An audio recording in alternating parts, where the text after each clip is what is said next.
These crosswalks are called crosswalks. Both words can be used for pedestrian crossing. Crosswalk or pedestrian crossing and surrounding areas. I told you the meaning of surrounding areas in the previous question. Is it permitted to overtake? Are you allowed to overtake another vehicle on and around pedestrian crossing? Go ahead of the vehicle accompanying it. Is overtaking permitted or not? This is what he is asking. It is written in a that you can never do it. There is a lot of danger on pedestrian crossing. If a pedestrian comes and you try to overtake, there is bound to be a collision. There will be damage. You can never do it. According to A, B says yes, you can overtake. When driving at a reduced speed. If you are driving very slow to stop the vehicle in time. You are driving so slowly that you are cautious. So you can overtake at that time. If there is no pedestrian around but suddenly a pedestrian may come, if that happens then your speed should be so appropriate that if you want to stop, you can do so easily and do not collide with the pedestrian. So what does the general rule say? The general rule says that it is strictly prohibited. Pedestrian, yes. The general rule says that overtaking is strictly prohibited near or on a pedestrian crossing, but I have told you that there is some scope and exemption in every general rule. That exemption is that it is okay if you feel it is safe. The speed is very slow, no pedestrian is visible far ahead, then you can overtake, but do it cautiously at a slow speed, and you can stop. If you have to stop, then C is saying, yes, you can overtake. Whenever there is no pedestrian crossing, when no pedestrian is crossing at that time, you can overtake. He is not crossing means he is standing on the crossing and waiting. If he is not crossing, then you can overtake. So C comes in that meaning. Which option will be there then? Option B will not be option A because he has not asked about the general rule yet. There will be B will be. Option B, okay. Very good. Okay. Why will it be there? Why will it be B? Who will tell? Yes. Why will it be B among you? You have just told that there is an exemption, so because of that he can do it. If he can stop, his speed is up to this limit.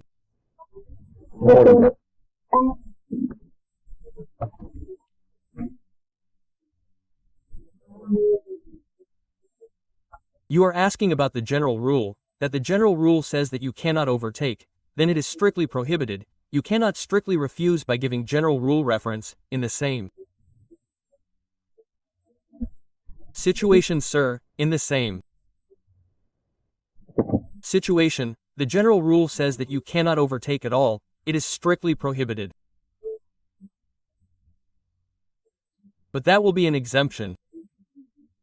As per the general rule, yes, you can overtake, but do it with utmost caution at a slow speed. Do not stand and wait for the pedestrian, do not cross him or anyone else will cross you. To avoid this, overtake safely at a slow speed and then choose the B option. Yes, you can do that thing.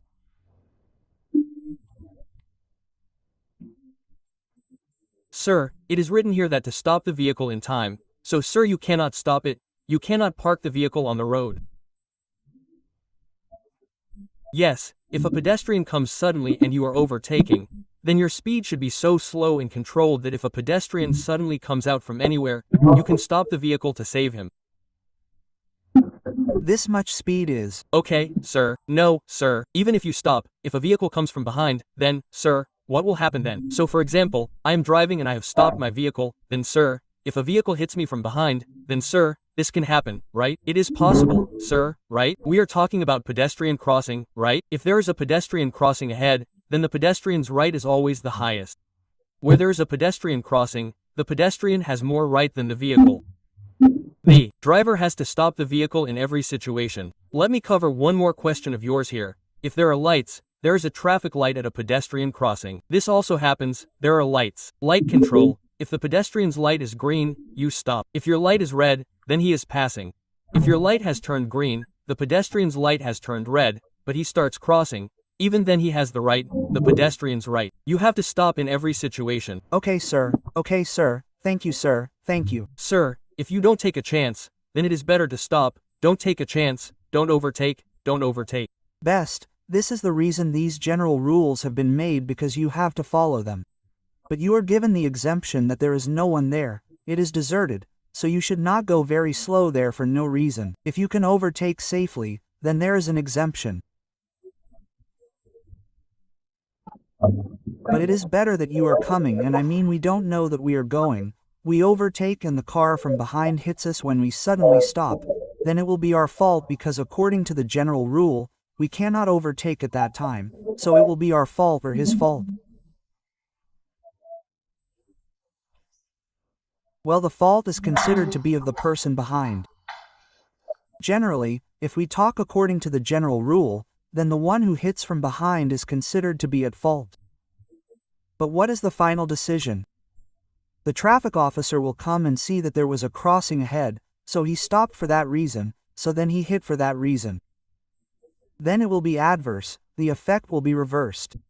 That is, normally the fault is of the person behind according to the general rule, but the traffic officer will finalize it according to the circumstances. The circumstances in it are that there was a crossing ahead, so he applied brakes due to that.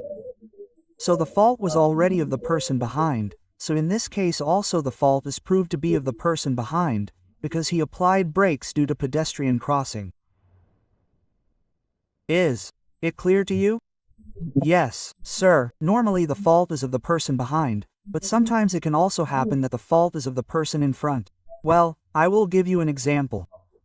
When will the fault of the person in front be counted? You are driving.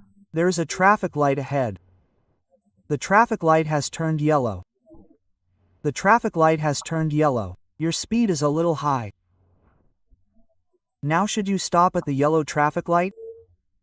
The general rule says that you should take the meaning of yellow traffic light to be that the red light has come, because immediately after yellow it has to turn red.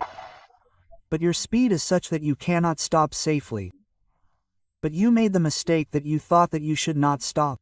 It will turn red now. So you applied brakes there. The speed was high. You applied brakes. The person behind came and hit you, so the fault is of the person in front. The fault is of the person in front. If the traffic light turns yellow and your speed is high, if you cannot stop safely, then you should pass on the yellow light. Now these two questions will come. Two questions will come. If the traffic light in front of you turns yellow, then what should you stop for? What should you stop for? This is one question, and another question will come that if the traffic light is yellow, then what does it mean? The option will be that consider the yellow light as red and stop. Let me turn off the mic for a minute. Okay, you should consider yellow as red, so you should stop. This option is correct. In the second question itself it comes that your speed is high. You cannot stop safely. If the signal has turned yellow, should you stop? The answer is that you should not stop. You should get out of the way. If you cannot stop safely, then if you stop and a collision occurs, then it is the fault of the person in front. Now it is okay.